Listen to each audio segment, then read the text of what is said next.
Welcome to Calling to Christ. I'm Christy, and I'm excited to have a guest back again with me today who has been on before. You know him, you love him, just like I do. Oh, yeah. Jake Hallock. Yeah, I'm back. I'm back to do some talking, and I'm super excited. Yeah. I have this open for later, so it's just sitting here. But let's see. I wanted to mention that obviously this is going to be a little bit different from before. We don't have to dive back into your testimony per se, but right. We want to come back on and talk about, just dive into depression a little more, drinking and drugs when going through depression or a hard time instead of going to God, going to Jesus for that help. Absolutely. It was kind of a coping mechanism in a different kind of way. Oh, yeah, for sure. So we'll talk about that too. And we'll dive into like current events or something. Yeah, maybe talk a little bit about what the big revival seems like it's been happening around the world. It's huge. All right. Okay. So I wanted to ask you too to start this off then. Did the kind of like social anxiety, depression stuff, was that like lingering before your dad got sick, or did it start? Oh, okay. Yeah, so before my dad had gotten sick, I was already very self-conscious. I focused a lot on myself, and the way that I thought people had seen me was way different than I think how it really is. And I think a lot of people are kind of stuck in that mindset. And I could be wrong, but the vision I had of myself was not a good one. And so I feel like I was just kind of like starting to judge myself extremely. Like when, and this is again before my dad was sick. I was probably, oh geez. I mean, I was I was young when that started. So, I mean, probably from like, early teens, I was very judgmental towards myself, very self-conscious. And obviously when dad got sick, that kind of just piled on and made it worse. But it was definitely a hard time in my life. Like in my early teens, up until I found a stronger faith, where I was just like I want to say self-indulged, but I wasn't arrogant. It does like I wasn't full of myself. Right. I was just very hard on myself. And I think that's a snowball effect where I was already really hard on myself and judging myself more than I feel like I should have been, for sure. Because everybody judges themselves. Yeah, of course. But I think that it kind of was a snowball effect. But the depression kind of kicked in, I'd say, more so after dad got sick. I was already kind of depressed because I kind of didn't like who I was just as a person. And in my early teens, I wasn't doing anything out of the ordinary that early teens do. I was still a kid. I was still, playing airsoft, hanging out with my buddies and like just going out in the woods, just stuff like that. Like, and it's just odd for such a young kid to be so judgmental towards himself, I feel. And like I said, it kind of snowballed. It just kind of snowballed. Yeah. But that's so interesting. I think I was talking about this with my previous guest. It was kind of like, the facade that people put on when they're out in the world compared to when they're alone. Because you were always the kid that was like the class clown. Like you were so funny. Even at school, I heard that about you. But even in our family, when we do family get-togethers and stuff, you were the same kind of way. But that just goes to show you that you never truly know what's going on in someone's mind and their heart and how they're feeling. Oh yeah, and a lot of people put on a mask like that. And I found using a sense of humor was a really good way to cover how I felt about myself. And like when I was younger, I was a chubby little kid. I got picked on for that quite a bit. And that definitely, I was like, well, I get made fun of for this, but if I turn it into jokes and I can make everybody laugh, well, then everybody will think I'm funny. I have a bunch of friends. And I think that happens too. I mean, that happens a lot. You can go a couple different ways with it. not to say that I wasn't hurt, Right. but I think that it's almost common for people to not be so open with who they are out in public. Hmm. And a lot of people do that. And those are the people you got to check on. Yeah. Because I had a good friend of mine take his own life, and I saw him days before it happened, and he was the happiest man you would never have guessed ever. Mhm. He Yeah. he borrowed movies from me. Talked about he actually asked if my wife had any friends that like he could meet because he really wanted to start a family, and just it you never would have guessed to try calling him, and his mom picks up the phone Mm. and says he's gone. Mm. And so that's a huge thing, man. I think people need to talk about that more. Yeah. Like, Yeah. Man, that's sad. yeah, That's a hard thing to experience. his name was Brent. He was a really really good dude. He was a really good dude. He fought with his own demons, his own struggles, and I know it because I saw it firsthand. But it just seemed like he was coming up and out of it. Like he was ready to settle down. Hmm. And that was actually the first time I experienced like a close friend of mine passing away Mm. at such a young age. Because what was I? Maybe 19, maybe 20. I Yeah. wasn't able to buy beer yet or anything, so I think I was 19 or 20. Yeah. I was working at a place on County Road 6 there, uh, and I met him through work. And he was just such a cool guy. And we had so much fun, such a good sense of humor. And I got him to start hanging out with my group of buddies. And he'd come over and we'd all just hang out together, have a blast, have a fire, laugh all night. Hmm. And then, it just for it to go the way that it went, I just never saw it coming. Yeah. And that's crazy. People Yeah. need to talk about it more. Yeah. And I think a lot of people do use humor. Ones who already have a sense of humor, I guess. Right. Right. Because I think, like, even with myself, that's something that I use when I'm sad, Mm-hmm. when I'm angry, Right.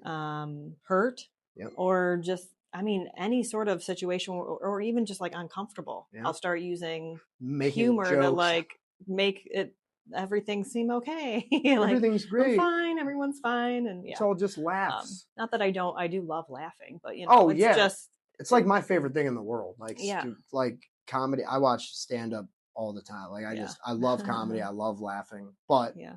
on the serious side of things, there is a lot of underlying stuff when it comes to Hmm. that. And I Yeah. don't. So like when you were when you're in a situation like that, does it take something specific for you to be like triggered into having to be like, I got to make a joke out of this, or I got to make something funny out Um, of this in my head? yeah, I think when it gets a little too heavy, or Yeah. like, okay, so I remember when I was in high school, we had to go on like a retreat. Mm-hmm. So it was at this church in Cary, Ohio, I think.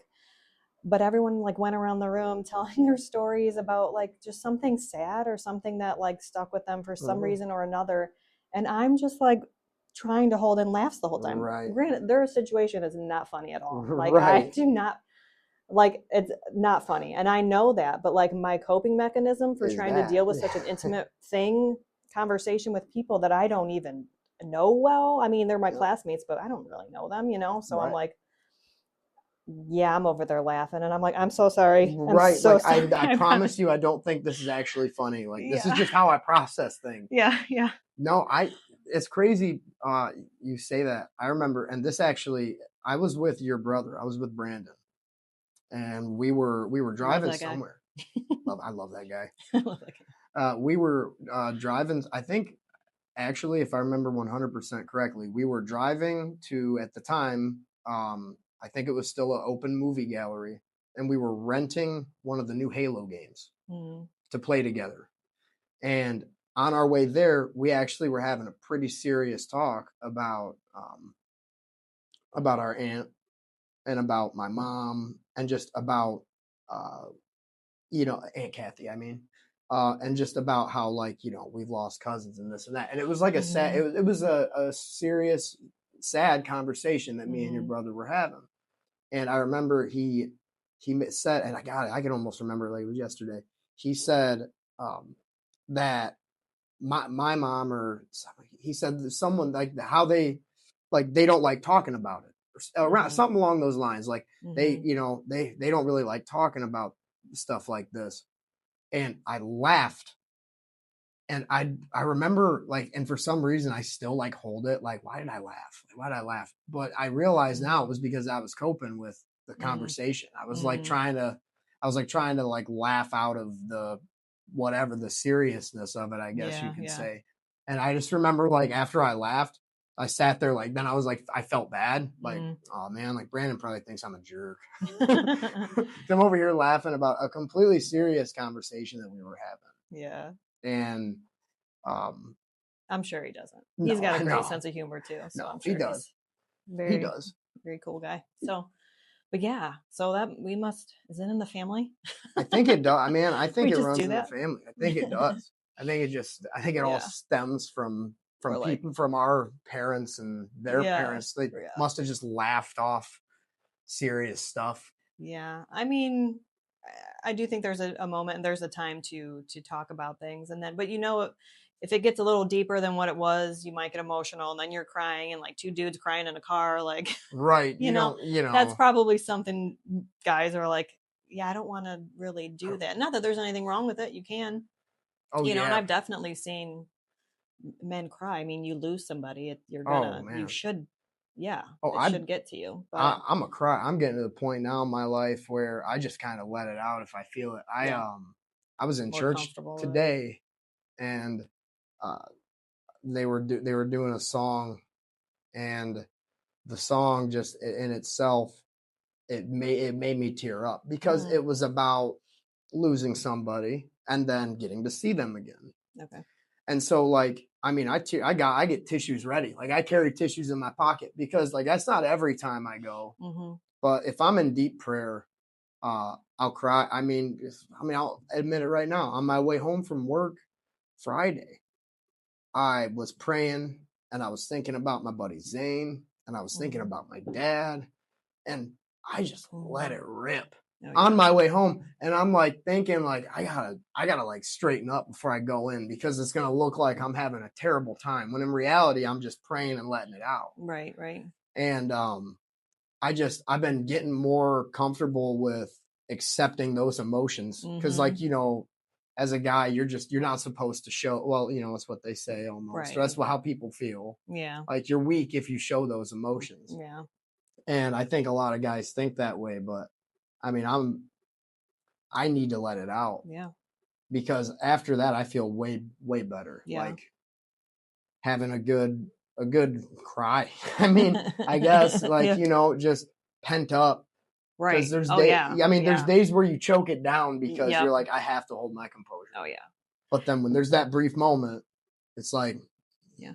let it out. Yeah. I was just praying this morning and I was starting to get teary eyed. But the thing is that why I try to hold it in so much is because if I cry, even like earlier on the day, and then we had to come here and do this, which is the afternoon now, but my eyes would be ruined the whole day. They Like puffed they're up. puffed up, they're Yeah. red, blotchy all over the place, and Oh it yeah. doesn't just go away. And then they sting the whole rest of the day. Oh yeah. It's no They're good. on fire. So I'm like, hold it together, Yeah. hold it Please, together. like, don't start Cry bawling right later, here. Yeah. This will be for later. Oh Yeah.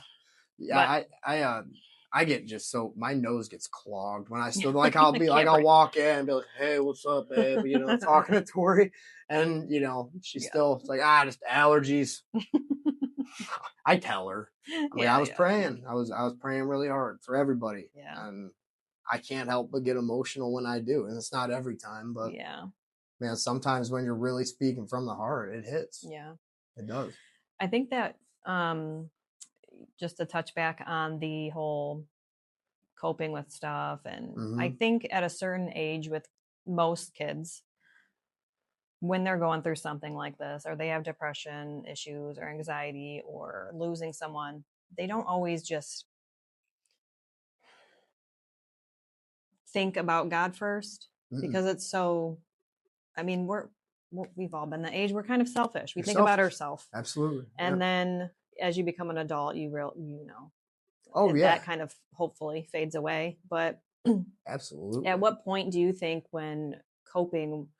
I mean, I think it's normal for people to go to like drugs or drinking or something like Yeah. that. That is something people do.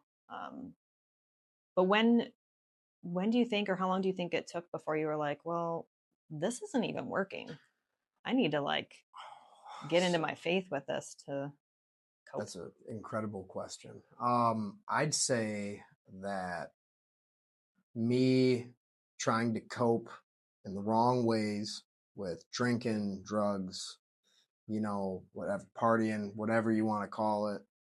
Um, Man, it took me, if we're talking time span, it probably took me a good, gee whiz, counting it up is just crazy. I mean, almost 8 to 9 years of just kind of fighting it. I feel Yeah. like, and I'd say when I was about 23, 20, no, 25. So I guess it was when my dad was starting to was getting sicker. Mm-hmm. And I had to help clean him, and I had to help change him, and I had to go over there and like help my mom get him food. And I had to be present, and I had to be straight minded. Mm-hmm. And, around that time is when I was getting back into church. So I'd say probably around then. And it Yeah. kind of, like I said last time we talked, it's almost like when my dad was getting sick and then passed, it kind of grew me closer. And that's what kind of pulled me away from, okay, well, the drugs and drinking all the time is no way to cope. Mm-hmm. Um, my family was noticing it. My in-laws noticed it. For like Christmases and stuff, I'd go Mm-hmm. there and I'm immediately hitting the booze. And I mean, I had to drink until I was drunk. And that was how it was for, like I said, I mean, heck, from when I was graduating high school to 25, 26, maybe, Yeah. where I really had an issue with, like, if I started drinking, I didn't want to stop until I was numb. Mm-hmm. And when my dad had first got diagnosed with his dementia, I think is really when it got heaviest, because I was really struggling to cope with that, because he was still kind of straight minded. Mm-hmm. And so I remember one night drinking a lot, and I went and I crawled into bed with my dad, and I'm like 24, whatever, in my Mm-hmm. 20s, and I laid there with him, and I was like, Dad, I don't want to lose you. And he goes, you're not losing me. Because again, he was still mentally like there. Mm-hmm. So I could still have a conversation with him. And I remember him waking me up in the middle of the night, like, boy, you gotta scoot over. I need to have some room here. Boy, he's And always I saying did, boy. always saying boy. And I did. I scooted over, and slept in my dad's bed with him at like 20 something, because I was worried about losing him. And I want to say that, yeah, that was like probably when it got the heaviest. But then when it really came down to, like, our dad is seriously, like, he's like no longer there mentally. He's uh, fighting with my mom. He's Mm-hmm. getting violent, uh, trying to leave. Doesn't understand why he can't drive. Yeah. That is when I kind of had this come to a realization, like a moment where I kind of snapped out of it, and I was like, okay, I have to focus more energy on helping take care of the family, as opposed to wasting all my energy getting drunk, getting high, getting whatever I was getting to cope with it.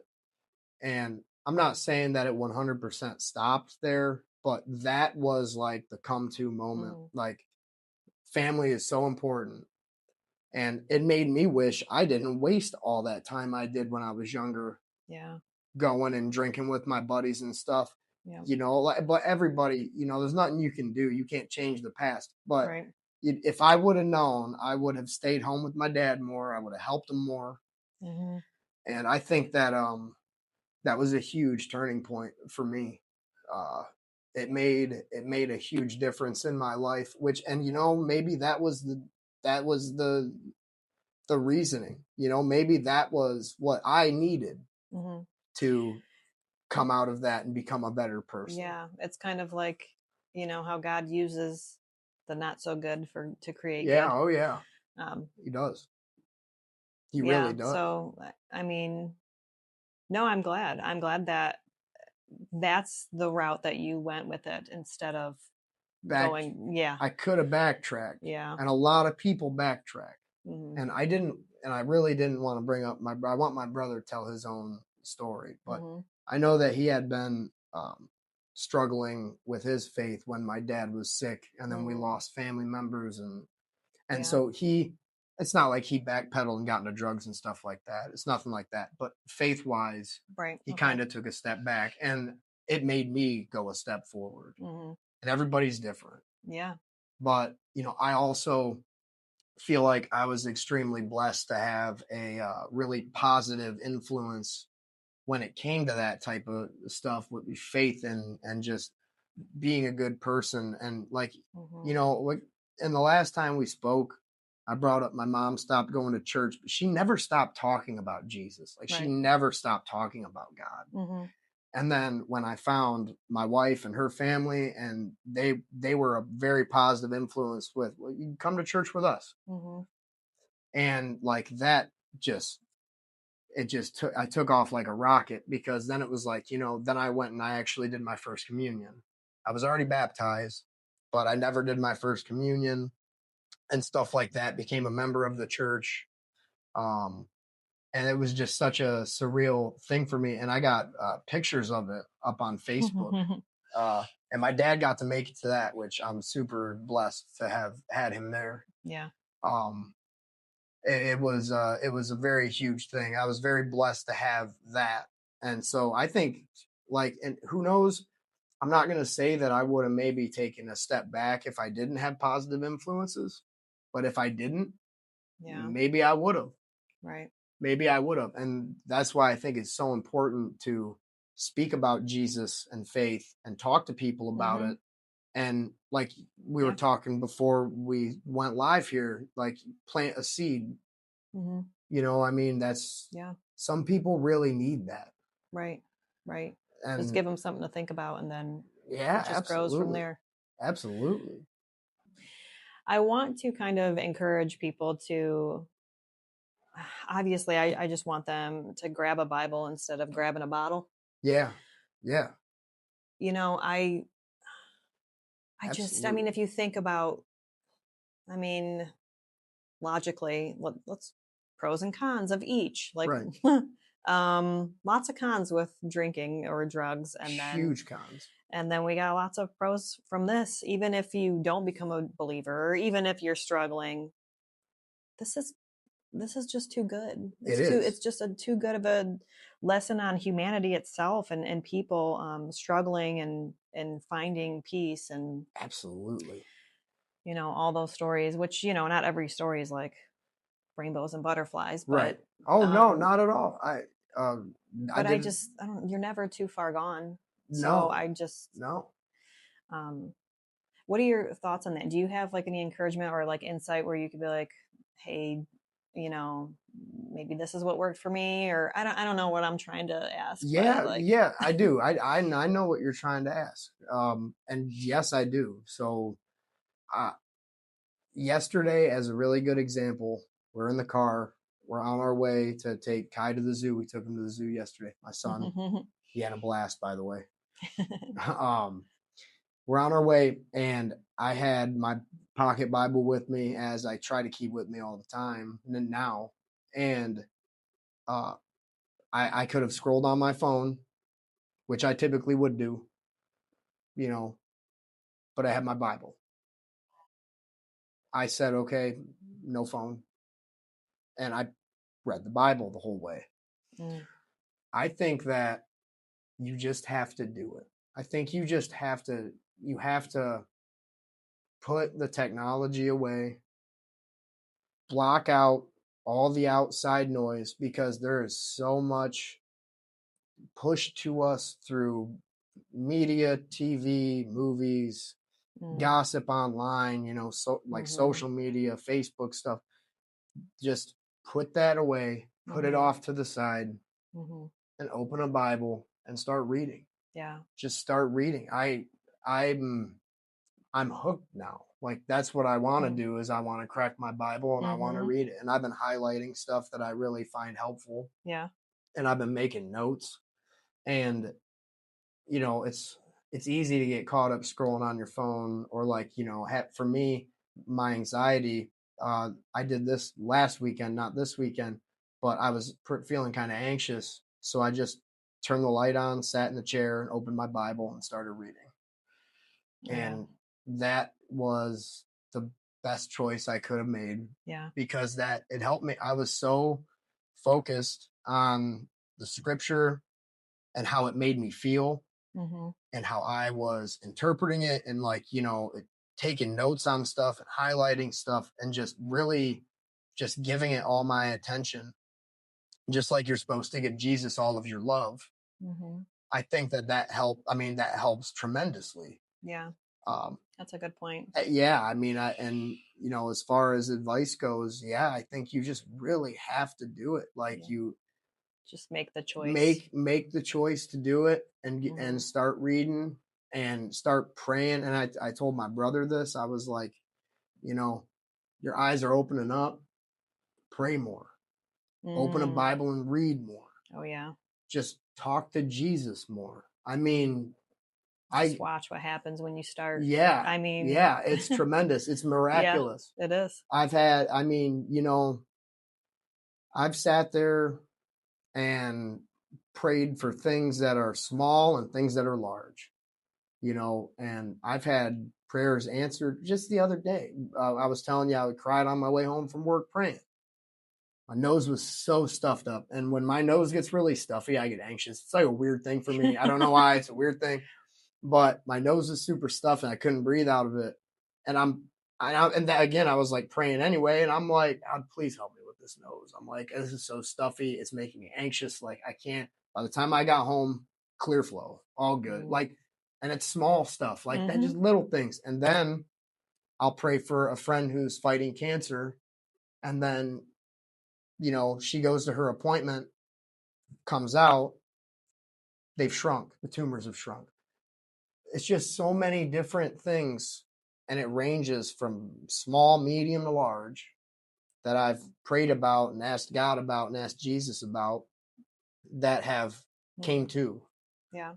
And it and I God, I've said it every time I feel like we talk, but like, you just praying is so powerful. Yeah, it is. It really, really is so Mhm. powerful. Mhm. And yeah, I think you should do it before anything, even as ridiculous as it sounds. I was just saying this to my kids the other day, which, interestingly enough, my 10-year-old just told me the other day that him and his friend on the football team started praying before their games.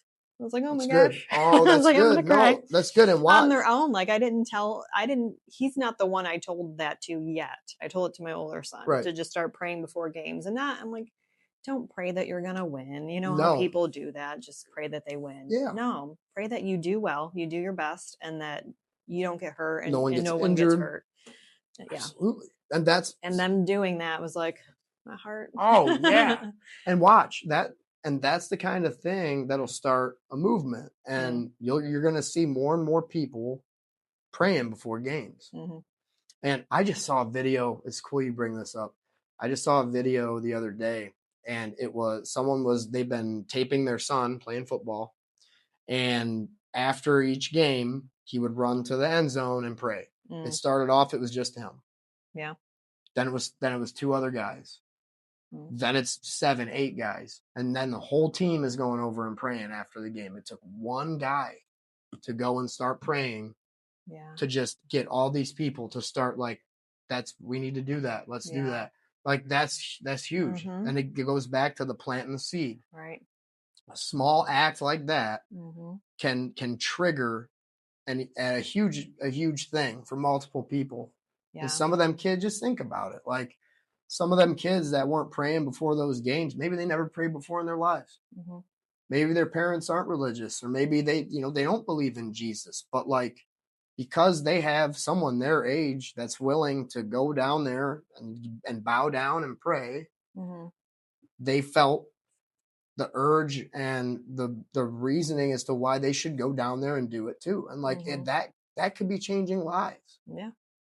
I That's think huge. it has. I think it Oh has. yeah.